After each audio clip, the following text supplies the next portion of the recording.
Honorable Justice R.V. Ravindran Garu, Honorable Chief Justice of Telangana, Shri Satish Chandra Sharma Garu, to all the Honorable Judges of the Telangana High Court, to Honorable Justice Shri Lau Nageshwarao Garu, to Honorable Justice Narasimha Garu, to all the distinguished members of the legal fraternity, members of the trade, industry associations, members of the press, electronic media, distinguished invitees, ladies and gentlemen. Firstly, I'd like to offer my sincere gratitude and wholehearted thanks to the Honorable Supreme Court Chief Justice of India for his decision to set up the International Arbitration and Mediation Center in Hyderabad. For this act of benevolence, we will forever remain indebted to him. In the last 7.5 years after the formation of the new state of Telangana, Telangana has emerged as one of the best performing states in terms of industrialization in the country. About 6 months into the new state formation, our Honorable Chief Minister, Shri K. Chandrasekhar Rao Garu, has taken it upon himself as a first priority to carry out the much needed reforms in the industrial sector. He had conducted a 7-hour-long session directly interacting with several industrial bodies in a very, very detailed manner. Once he got the feedback from them, he had empowered us, he had authorized us to ensure that the best industrial policy is brought in the state of Telangana. For about 2 months, our industries department, led by Sri Jayesh Ranjan and his colleagues, has traveled across several countries and several continents, has looked at several policies which have been anointed as the best policies in the world, and have come back to Telangana and have presented it to the House, to the legislature here. After extensive discussions with the industry bodies, we have finally formulated the TS-IPAS, a path-breaking industrial policy, in November 2014. TS-IPAS literally stands for Telangana State Industrial Project Approval Self-Certification System. Let me just quickly give you 3 salient features of the TS-IPAS. The first thing about TS-IPAS is it allows who is investing in the state of Telangana to start the construction of their factory on day one without any clearance from the government, be it the local government or the state government. It essentially allows the investor, the industrialist, to self-certify themselves as being in compliance with the law of the land. Only for regulatory purposes, we seek that the investor submit an application online through the TS-IPAS portal. Once we receive an application, all we do is we promise by statute a clearance in 15 days.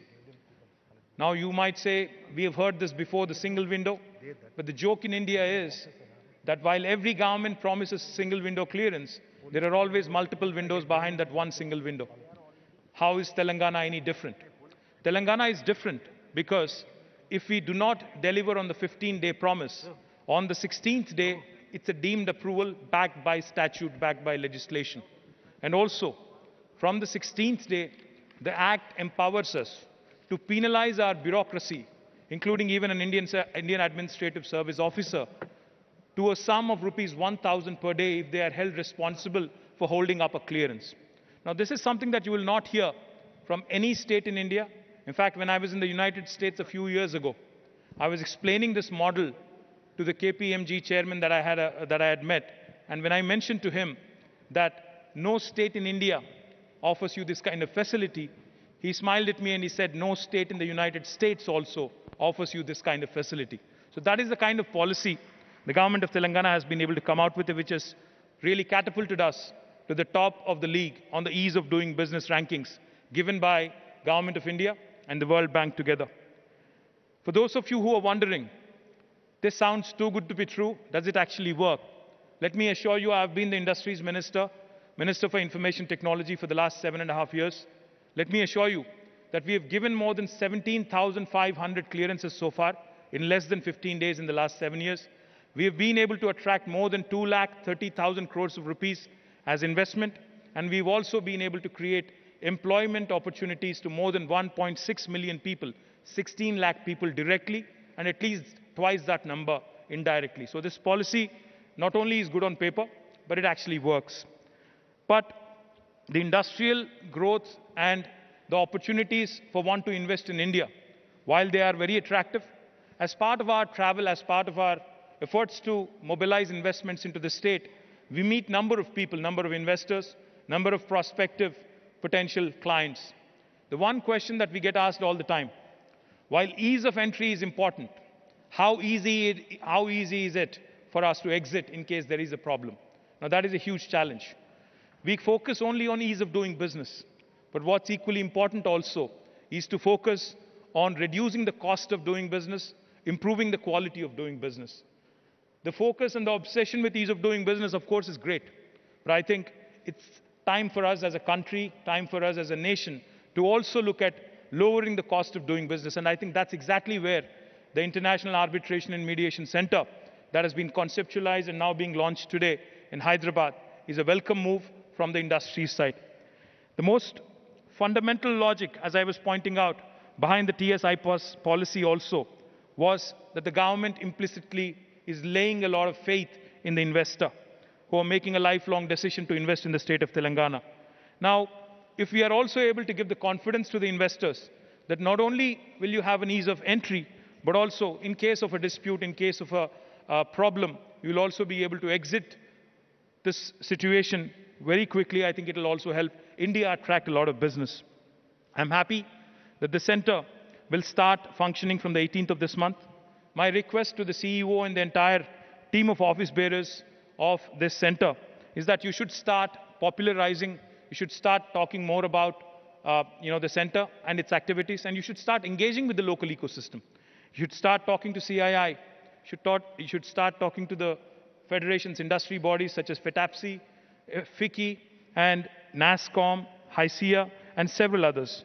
I assure you that Government of Telangana, led by our Honorable Chief Minister, will stand with you arm to arm and will ensure that you will receive all the required support from us, from the government, and we will continue that this institution will become extremely beneficial, not just to the investor community, but also to the state in terms of attracting more and more investments.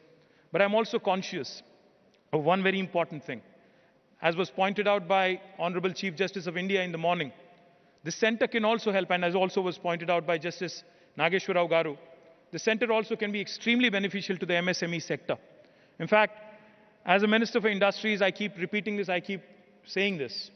The big boys, the big mega investors, mega industries don't actually need as much support from the government, as much support from the institutions as do the small and medium entrepreneurs. And for this purpose, I would also like to point out that we have set up some facilitation councils, both at the state level and also the district level, to facilitate any dispute redressal for the small and the medium entrepreneurs. I will ensure from my side, and my principal secretary is right here, from our side, we will actually stay engaged through the facilitation councils with the Arbitration and Mediation Center so that we can actually bring about a lot of synergies and so that we can actually help the small and medium entrepreneurs. I look forward to the launch of the center, and I look forward to continued engagement with the center. Thank you very much for this lovely opportunity.